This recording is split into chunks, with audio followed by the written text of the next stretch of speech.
Arrancamos. La primera pregunta tenía que ver, entonces arrancamos por ahí, Sí. digo, con esto de, planteamos como hipótesis en la agencia, alguna vez lo hemos laburado, si en el último tiempo no hay una reconfiguración de los hinchas que van a la cancha y habrían perdido lugar los sectores populares, para ganarlo los sectores medios y altos. A ver, yo insisto, no tenemos datos sociológicos. Hay montones de cosas que hemos construido con datos sociológicos que no son precisamente estadísticas, digamos, ¿no? Que tienen que ver con observación, etcétera, etcétera. Yo hace rato que no hago observación en las canchas, entonces no puedo decirlo. Lo que pasa es que una afirmación de ese tipo tendría que ser nacional, no solamente metropolitana, digamos, ¿no? Digo, porque sigue siendo un fenómeno de mucha envergadura. Bueno, además esta cosa del desplazamiento del torneo argentino al interior, a Salta, etcétera, etcétera.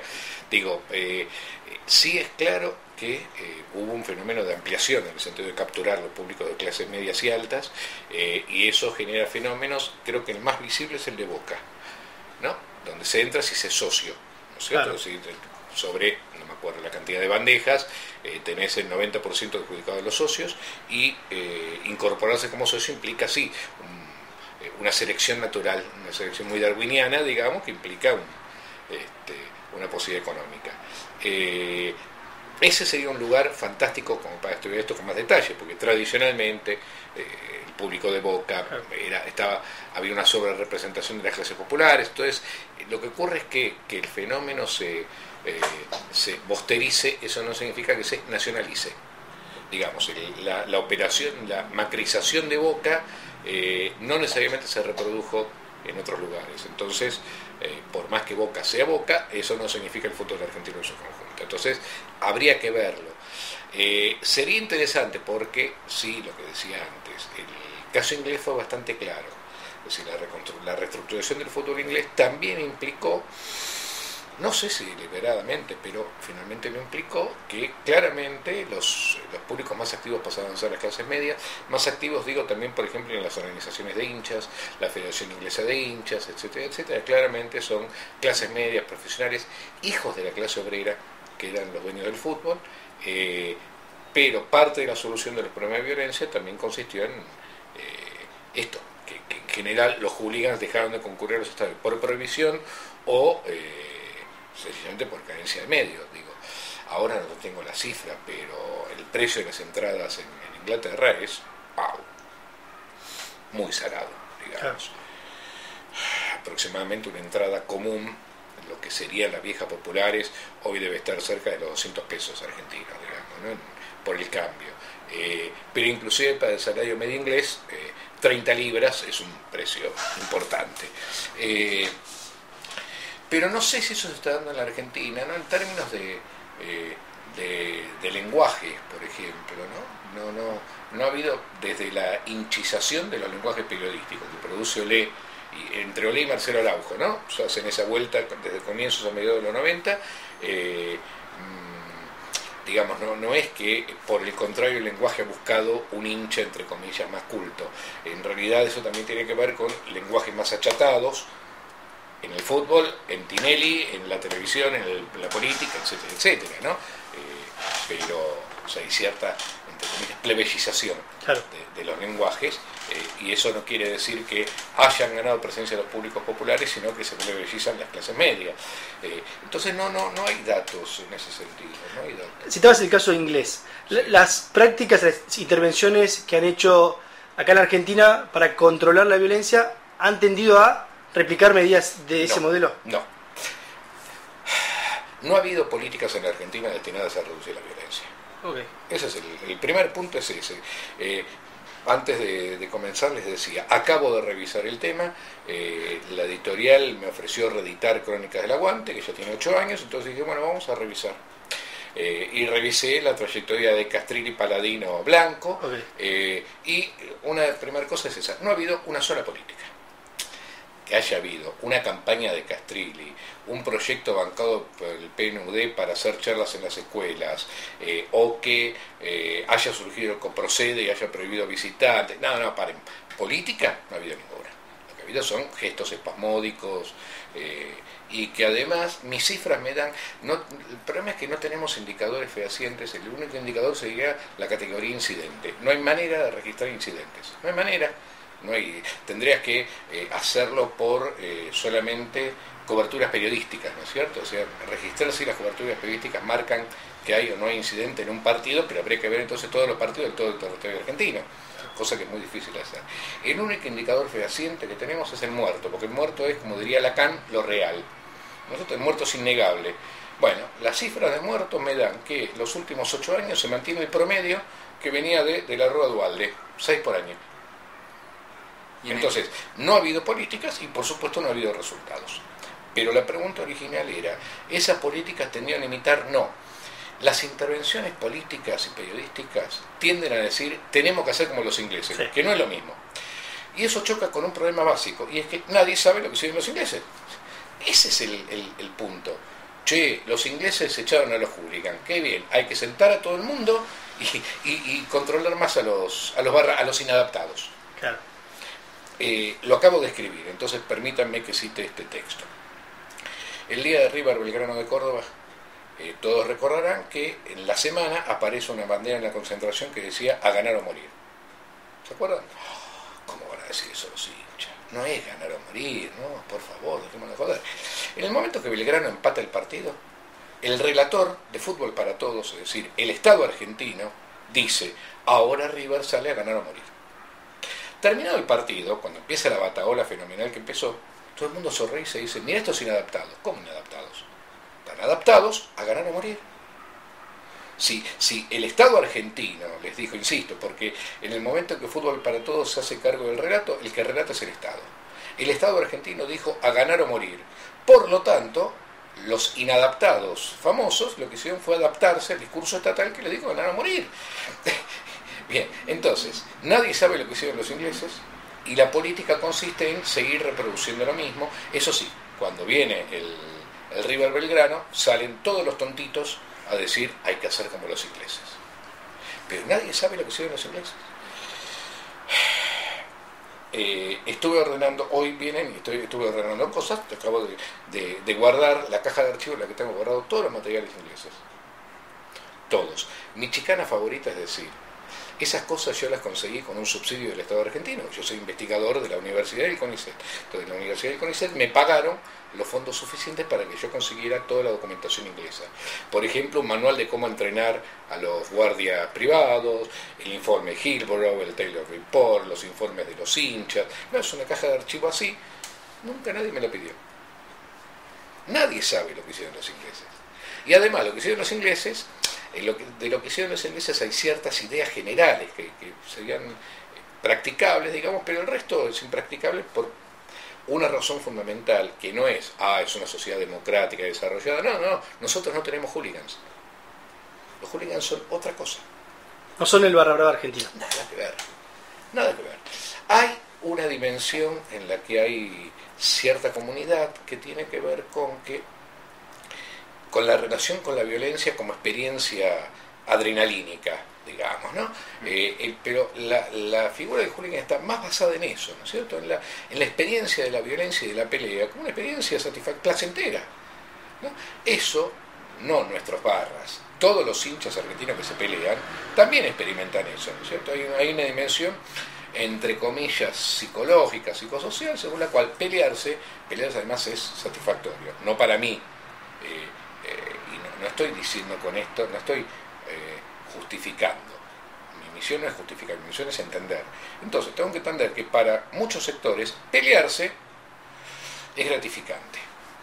Pero hay dimensiones mucho más complejas en el fútbol argentino.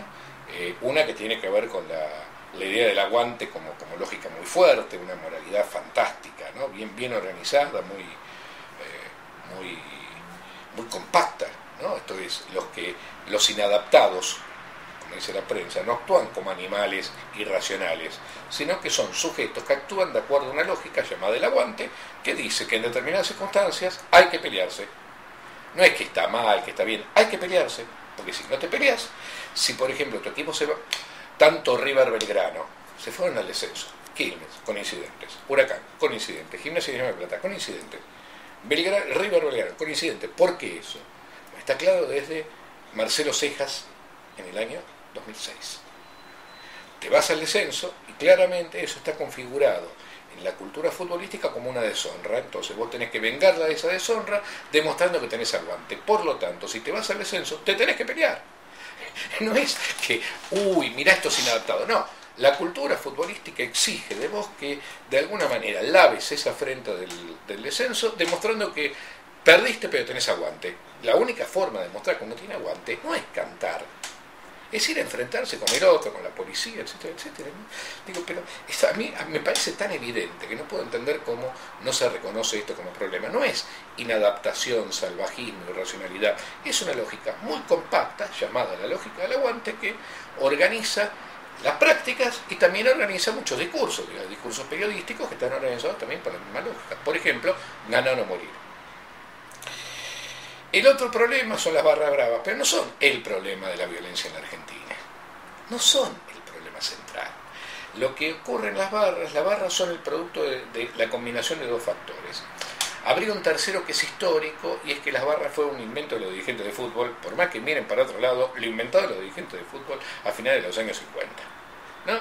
Y 50 años después miran y dicen, bueno muchachos, pero no me maten gente en la alfombra, ¿no? Pero bueno. Esa sería la tercera cuestión.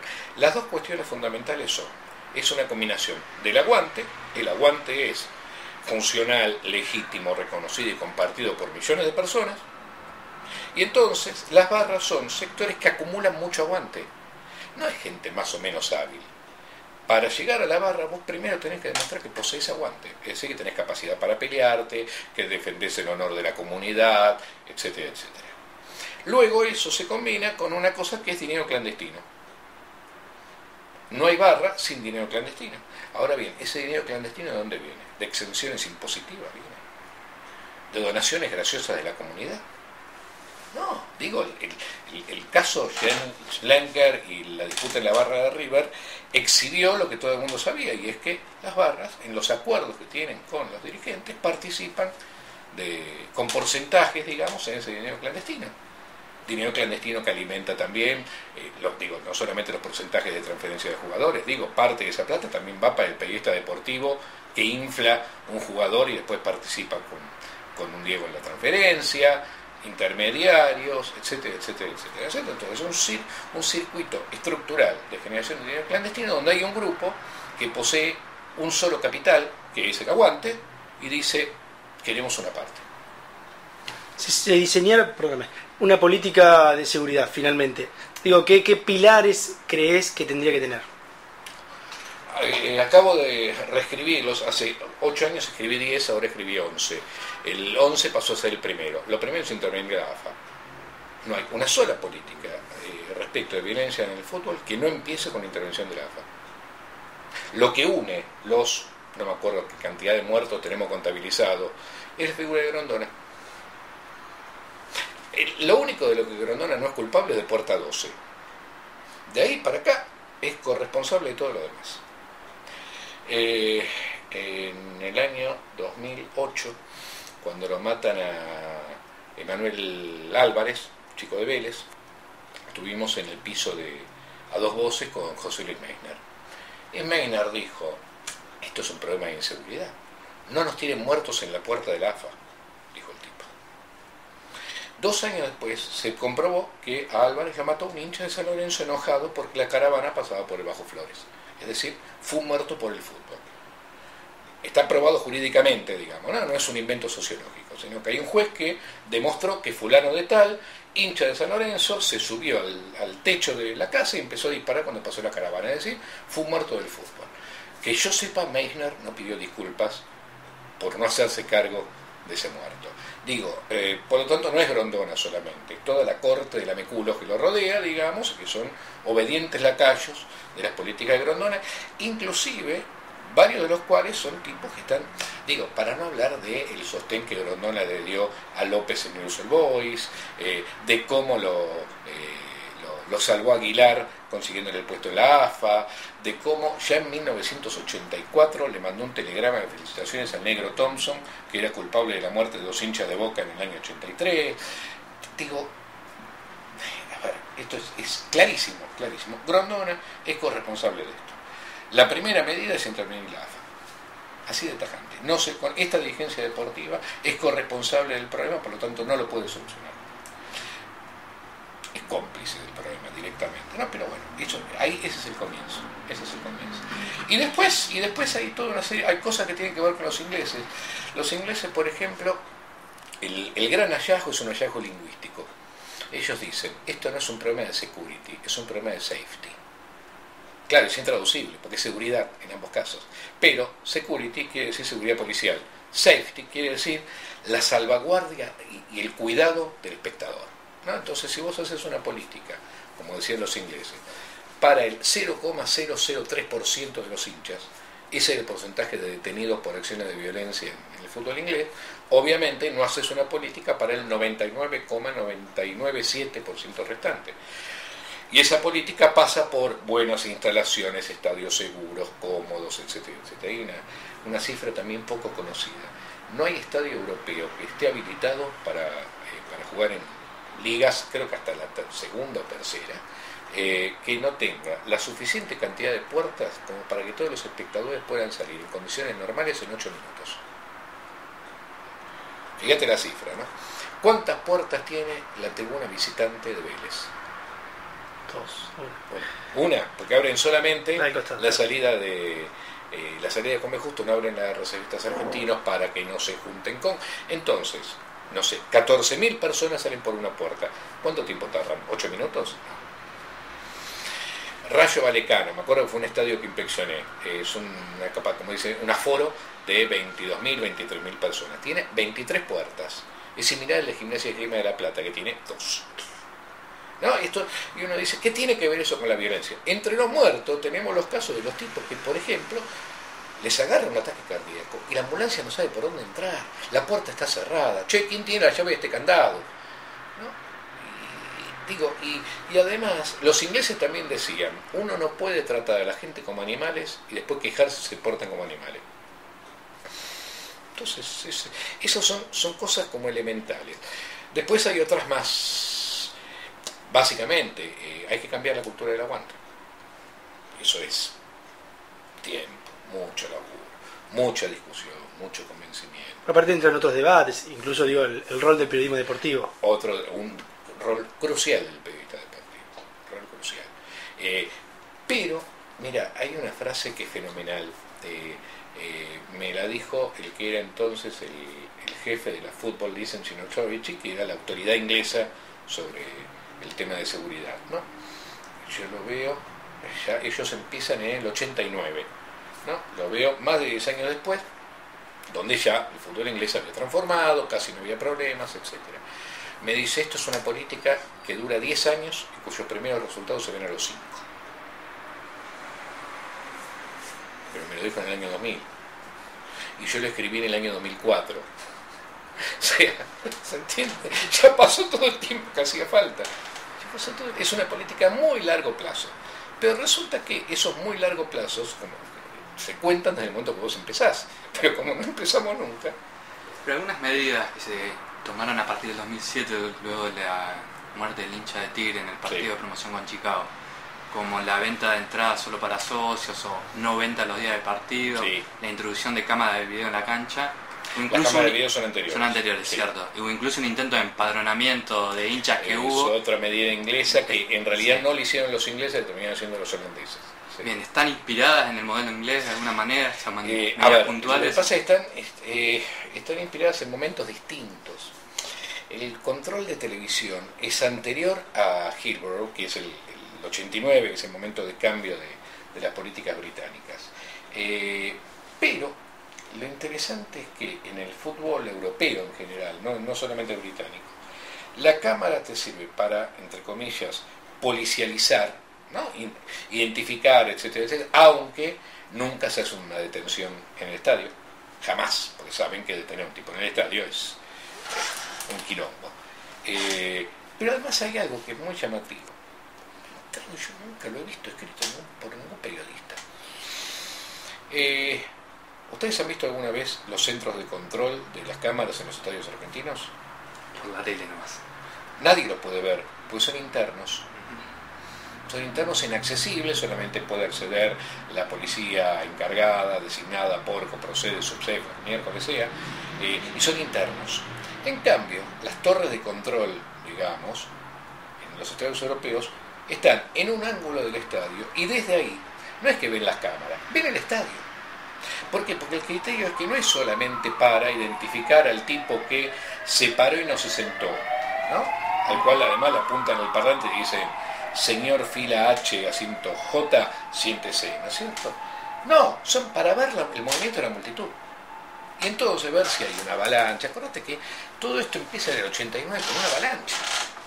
Una avalancha mal policializada, digamos. La cana inglesa estaba en pánico con los hooligans, entonces de pronto creyó que eran los hooligans del Liverpool y maneja mal el ingreso y se estrellan 98 personas contra una reja.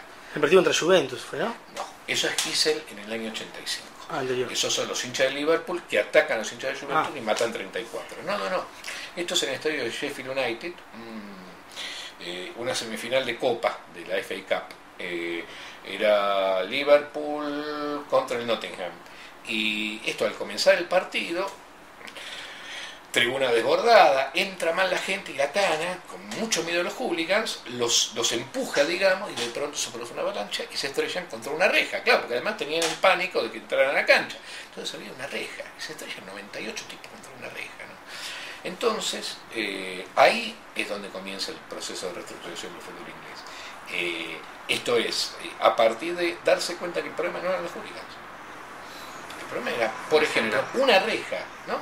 Esa idea de, en Europa, en la mayoría de los países, continúa el alambrado, pero lleno de puertas de escape. ¿Se entiende la idea? Si la puerta de escape para permitir salir a la cancha, si se produce, y ahí está la torre de control, ¿no es cierto?, que ve los movimientos de... En España usan molinetes inteligentes. Cada entrada va a cantar a esa torre de control, no va solamente la cámara que maneja el sargento Matute viendo si, y además una cámara absolutamente inútil, porque después arman base de datos, después te dicen que no conocen a ninguna barra, en fin. Sino que los molinetes inteligentes y la torre mirando todo, lo que hace es evitar que haya accidentes. O sea, la idea es que nadie tiene que morirse acá, ¿no? Eso es otro criterio. Eso respecto a la cámara. El todos sentados también atiende más a la seguridad y el confort. ¿Se entiende? Acá se entiende que el todos sentados permite la identificación capilar de cada tipo, ¿no? Y los propios ingleses se quejan de que ha perdido calor el fútbol. El fútbol inglés era tan... Bueno, eso, digamos... fantástico como el argentino. ¿Crees que es necesario aplicarlo en la Argentina? No, se podría evitar. Absolutamente. Lo que sí tenés que trabajar es tener muy claro, por ejemplo, cuál es el límite de capacidad por metro cuadrado de una tribuna. Entonces tienen que entrar esa gente y bueno, muchachos, lo lamento mucho, esta tribuna da para tanto. Es poco, construyan un nuevo estadio, más seguro, más amplio, etc. Pero tiene que entrar esta gente, no puede entrar más. Pero eso tiene que ver, nuevamente, con la seguridad en sentido de safety. Es decir, si yo no quiero abarrotar una tribuna, no es porque pueda haber barras, no, es porque puede ser perjudicial, digamos, se me puede morir uno. Ese es el argumento central, ¿no? ¿Y eso cómo lo lográs? Diálogo comunitario, digamos, reconocer que el hincha no es... Mi discusión con Castrilli, yo estuve con Castrilli, estuve en la provincia un tiempo y después cuando él pasa, me voy, cuando él pasa a Nación me vuelve a llamar y me dice... ¿Te han convocado en el último tiempo para...? En el 2003, cuando él asume en Nación, me llama, me dice, ahora vamos a hacer lo que vos decís. Yo compro y al mes me encuentro con que una de sus primeras medidas había sido ratificar la prohibición de las banderas. Entonces le digo, Javier, esto no es lo que habíamos hablado. Le digo, justamente, si vos empezás con una prohibición, no entendiste nada de lo que yo te dije. Yo te dije que había que empezar con diálogo, acuerdos, reglamentaciones claras, etcétera, etcétera. Y vos lo primero que hacés es prohibir la bandera, que además es ridícula la prohibición. Ridícula. No, porque adentro de la bandera sí. Te meten la droga. Claro, como todos sabemos no hay droga en los estadios argentinos, ¿no? Y como si ese fuera el problema, para colmo, al contrario, el porro los duerme. Pero bueno, me dice, no, que esto, lo otro, le digo, pero loco, a ver, entendamos, no es así como empezás, que demuestren que se pueden portar bien y después hablamos. Bárbaro, le digo, yo acá no funciono como izquierdista, acá funciono como liberal. Esto contradice el principio según el cual todo ciudadano es inocente hasta que muestre el contrario. ¿No? Entonces parece que el hincha tiene que demostrar su inocencia para que no lo consideren como un animal, una bestia, etcétera, etcétera. No, loco, no es así. Hagamos al revés. Entendamos que los hinchas tienen derecho ciudadanos a constituirse como organismo de la sociedad civil. Muchachos, háganse cargo, los apoyamos para que hagan eso. Constitúyanse como organismo de la sociedad civil, les financiamos actividades, publicaciones, etcétera, etcétera. Bien, ahora hagamos el acuerdo, a cambio discutamos la seguridad en la zona, en el territorio, cuáles son las reglas que se pueden transgredir, cuáles no, pero esto se hace con diálogo, digamos, con actores que se identifican, se reconocen. Vos habrás visto más partidos en la cancha, además, en Europa, ¿no? Yo no fui nunca a la cancha. Vi mucho en Inglaterra, ¿no? Más que nada. No, vi en España, en Francia y no recuerdo dónde más. Veo por televisión, entonces lo que veo es, y lo decías vos también antes, entradas hipercaras. Esto ha quitado, uno imagina los sectores de las barriadas de esos países, uno ve, no sé, el Barcelona, por ejemplo. No está, no sé, el calor, el folclore, digo, una serie de intervenciones, copiar ese modelo en el país. El riesgo no es... Pero no es solamente el riesgo, el tema es que nunca podés copiar un solo modelo de nada. ¿Por qué? Porque hay tramas culturales, digamos, que te obligan a tener tu economía, tu política, tu justicia y también tus pautas culturales. Ojo con lo del folclore, porque el folclore no significa que algo permanece idéntico a sí mismo. ¿Se entiende lo que quiero decir? Los nocheros no son los chalchaleros, ¿no? Y el folclore, la cultura futbolística, bueno, eso no me gusta hablar de folclore, la cultura futbolística puede cambiar. Ahora ha cambiado, de hecho, ha cambiado para mal. Ha cambiado para mal, hay mucha más violencia, mucha más agresión, mucho menos burla en el sentido de el humor, digamos, se ha perdido el humor, ¿no? Lo que se grita es, te vamos a coger y no existís. Eso no es humor, ¿sí? Además de que la muerte aparece como moneda de cambio, entonces el folclore del fútbol no es el folclore de hace 30 años, no es el de hace 50, no es el de 60, entonces lo de folclore, insisto, yo es una categoría que prefiero no usar. Sí, que hay determinadas culturas y tradiciones que además no me parecen dañinas. Yo no creo que una tribuna de pie, saludando, festejando, por ejemplo, haciendo uso controlado de la pirotecnia, la prohibición de la pirotecnia lo que genera es el uso no controlado de la pirotecnia.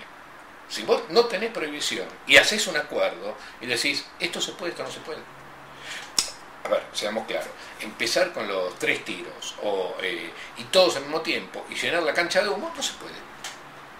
Entonces vos decís, muchachos, se puede usar pirotecnia, se puede usar esto de tal manera en tal momento. Si no lo hacen, se cierra la cancha y pierden los puntos. Ustedes son responsables. Digo, pero esto es un acuerdo ciudadano, digamos, vos mantenés diálogo con actores a los que reconoces como actores y entonces establecer reglas de común acuerdo. Es muy sencillo. La prohibición lo que desata es, por el contrario, la violación sistemática de toda norma que inclusive implique el acuerdo entre iguales, digo, porque el que está del otro lado, esto igual. Perdón, no quiero dejar pasar la oportunidad, porque ustedes señalaban lo de la prohibición de las hinchadas visitantes. Claro. ¿Qué genera la prohibición de las hinchadas visitantes? Perdonen que funcione como docente, pero ¿qué generó eso? Además de quejas, generó una cosa muy básica. Al día siguiente, Torneos y Competencias pasó a transmitir todos los partidos. Bueno, de hecho, en las notas que él había publicado, el eje era eso, como incluso una televisación de los partidos no iba en sintonía con algunas medidas que se habían tomado para eliminar a la gente de las canchas. Claramente la prohibición del hincha visitante, no voy a decir que fue una medida auspiciada por Torneos y Competencias, pero que le vino bárbaro. Al día siguiente de la prohibición del visitante se empezaron a televisar todos y cada uno de los partidos. Entonces digo, claramente lo que genera ese tipo de prohibiciones, para no hablar de las violaciones, ahora cuando River desata este fenómeno de que, bueno, pero entonces te desatan esas violaciones, esas transgresiones a los cuales, por otro lado, la cultura futbolística, la cultura argentina en general, la cultura futbolística en particular, es tan afecta, digamos, ¿no es cierto? Es una cultura donde la violación de la norma es hasta simpática. Entonces no tiene ese tipo, eso no es una política. Eso son medidas aisladas que no sirven absolutamente para nada. Para nada. Pero también porque vos fíjate, esta reivindicación de que no estén todos sentados porque lo importante es la fiesta, etcétera, etcétera. Bueno, la fiesta y el aguante son incompatibles. Mal que le pese a Martín Souto. El aguante consiste en que en un momento vos tenés que producir un enfrentamiento para probar sí o sí. El aguante no se mide en cantidad de banderas. El aguante se mide en el momento del enfrentamiento. Con el otro, con la policía, etcétera, etcétera. Y el aguante es capital que además permite ingresar en transacciones clandestinas. Y el aguante marca la cultura futbolera en el país. Lo estructura la cultura futbolera. Y no hay aguante sin violencia. No. La hinchada que tiene más aguante es un momento de jactancia para los hinchas comunes, como es que dicen, el espectador común, el hincha verdadero, etcétera, etcétera, que chocho de la vida canta, le vamos a romper el culo y mi hinchada es la que tiene más aguante. La cultura, digo, atraviesa obviamente a todos los hinchas, todos los hinchas, todas las clases sociales, etcétera, etcétera. Sí, absolutamente. Por supuesto que está el hincha que después de gritar qué aguante que tenemos, dice esto negro de mierda, se verá la mierda, y no, se le fue la mano. Se le fue la mano y después también, esto lo hemos registrado en el trabajo de campo, le debemos la vida. La relación que el hincha tiene con su barra, también a veces le debe la vida. Sobre todo cuando va a jugar al extranjero el equipo. Cuando va a jugar al extranjero, cuando va a jugar al interior. Entonces digo, ahí la cosa es muy compleja y hay que desarmarla. Y hay que entender, pero vos cómo le decís a tantos millones de personas que han trabajado esto en los últimos 30 años, de un día para el otro le decís, muchachos, no hay más aguante. Ahora es la fiesta. Te van a decir, no, es lo mismo. Entonces vos tenés que hacer un trabajo muy lento, de mucha conversación y mucha charla y mucho diálogo. Muy lento, 10 años. 10 años. ¿Pero crees que es absolutamente incompatible las dos culturas? Sí. Porque a veces el te copamos, por ejemplo, es, sí, vamos, copamos el barrio, copamos... rompemos, pero también poner la cantidad de banderas que llevas o el público adentro de la cancha. Pero y también eso es parte de la fiesta, pero caminarle el territorio al otro es parte del aguante, no de la fiesta. Pero por eso, pero no hay unas relaciones... No, lo ves totalmente contrario. No, es que si vos llegás en micro y colgás las banderas, está todo bien. Si vos te bajás antes del micro para caminar el territorio al otro, es porque el aguante te exige que hagas eso y el aguante exige que el otro lo impida. Entonces, después, igual lo de las banderas también exige acuerdos por el tema de visibilidad, el tema de seguridad. A mí los telones me ponen loco, digamos, ¿no? Porque dos boludos con un encendedor te hacen un desastre con los telones, ¿no es cierto? También implica acuerdos, pero insisto, acuerdos. Esto es una sociedad democrática. ¿Es una sociedad democrática? Muy bien. Entonces hablamos con los actores, ¿no? Somos el Estado y reconocemos a la sociedad civil como un actor. Los hinchas son miembros de la sociedad civil. Ese es otro hallazgo de los ingleses. Los hinchas se constituyeron en organismos de la sociedad civil. Hay una federación inglesa de hinchas. Tiene que ver con el cambio de clases. Esto está muy estudiado, hace 20 años está estudiado. La idea de que justamente llegan a las hinchadas los hijos de la clase obrera, pero ahora son tipos entrenados, con estudios, computadora. Entonces empieza el fenómeno de fanzines, las revistas de los hinchas. No son las revistas del club. El club no saca, el club lo que dicta es el programa. Como una peña acá. Como una peña. Una peña, claro. Pero entonces se editan sus propias revistas que la venden en la puerta del estadio cada 2 semanas. Esto es, se presentan y se entienden a sí mismos como actores de la sociedad civil que en consecuencia se organizan y reclaman. A veces consiguen cosas, han negociado descuentos de entrada para minas, entrada para jubilados, entrada para desocupados, etcétera, etcétera. Te robamos tiempo hasta que vos digas basta, 5 minutos. Genial. Las barriadas en Inglaterra, por caso, que fueron desplazadas de la cancha de fútbol. ¿Cómo viven el fenómeno fútbol ahora? En el pub. Por la tele. En el pub por la tele. Lo que pasa es que ahí se emborrachan solos. Se emborrachan largamente. Las mamúas que se pueden pegar en un pub son astronómicas, pero no tenés contra quién pelearte, porque vos tenés que pelear con un otro, y no hay otro, justamente porque el pub es una institución muy local. ¿Sí? pasa es que también esto es, en general, los grandes ni hablar, ¿no es cierto? Digo, el Manchester, el Arsenal, el Chelsea, te vende el abono. Y el abono quiere decir que generalmente tiene todo el estadio vendido durante toda la temporada. Entonces no hay posibilidad de visitante, no hay posibilidad de nada, absolutamente. Y después, bueno, sí, el trabajo capilar ha sido muy capilar, quiere decir, individualizando al sujeto. Y ojo, también sigue muy fuerte esa idea de la safety y del confort. ¿No? Me acuerdo en el estadio del Arsenal, el viejo estadio del Arsenal, parándome para salir un poco antes porque tenía que llegar al subte, que la salida no es complicada, es una boludez, pero bueno, ahora salgo 5 minutos antes, porque como buen argentino iba saliendo despacito, ¿no?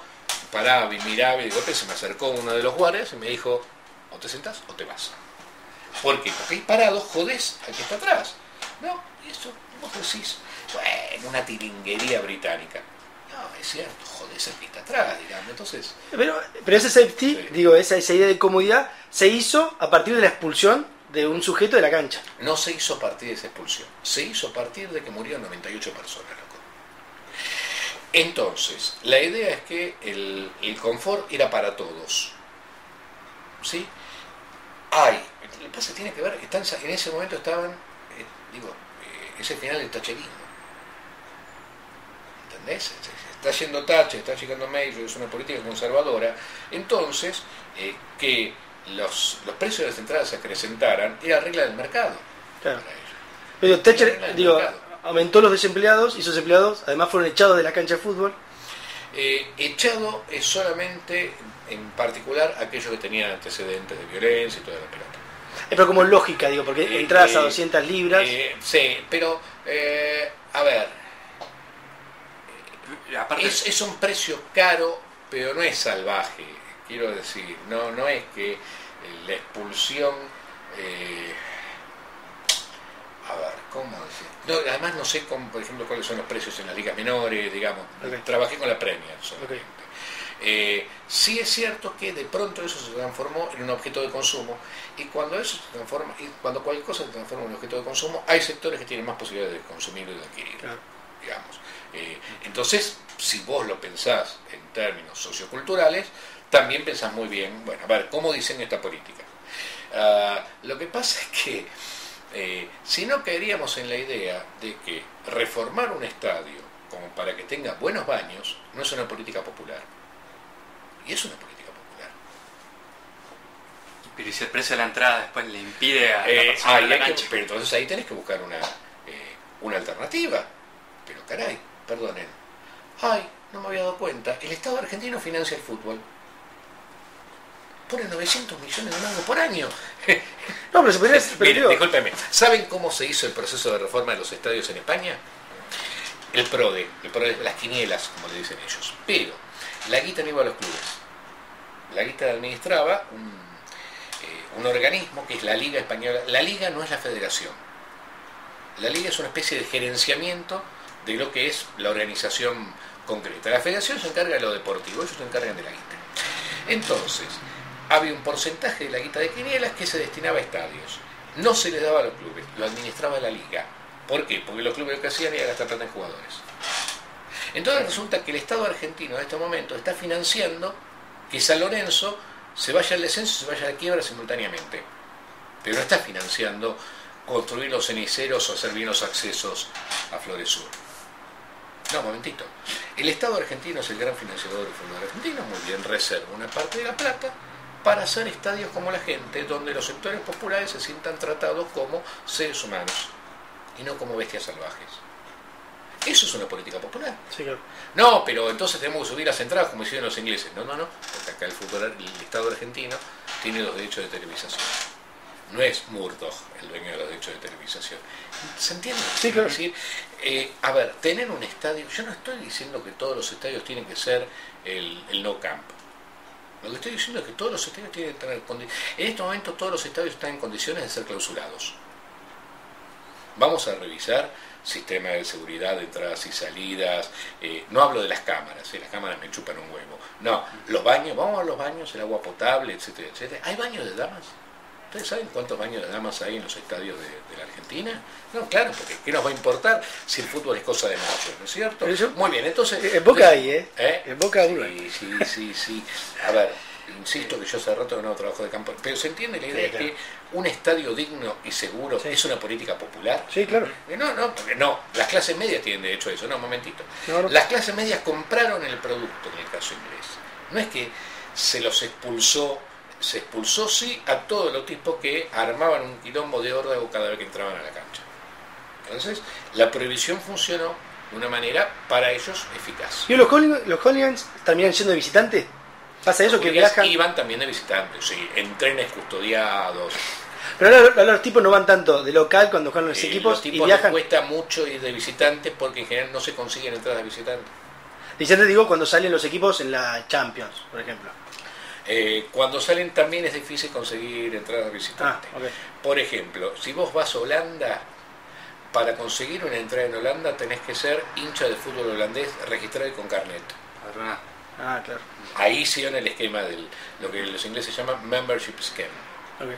Exactamente. En el caso inglés no, en el caso inglés, pero vos por ejemplo, ya vas a Chelsea, yo quería ir a conocer el estadio de Chelsea y tenía todos los abonos vendidos. Justo viene UEFA, Copa UEFA en ese entonces, y juega una semifinal contra el Mallorca de Ibagaza y Cooper. Así es, claro. Y entonces dije, está la mía, porque claro, Copa no es abono, ¿no? Entonces salen las entradas a la venta, llamo, bueno, pero usted qué es, Chelsea o Mallorca, neutral, no, a ver si nos entendemos, usted es Chelsea o usted es Mallorca, por lo tanto, si usted quiere le vendemos una entrada en el sector de Mallorca.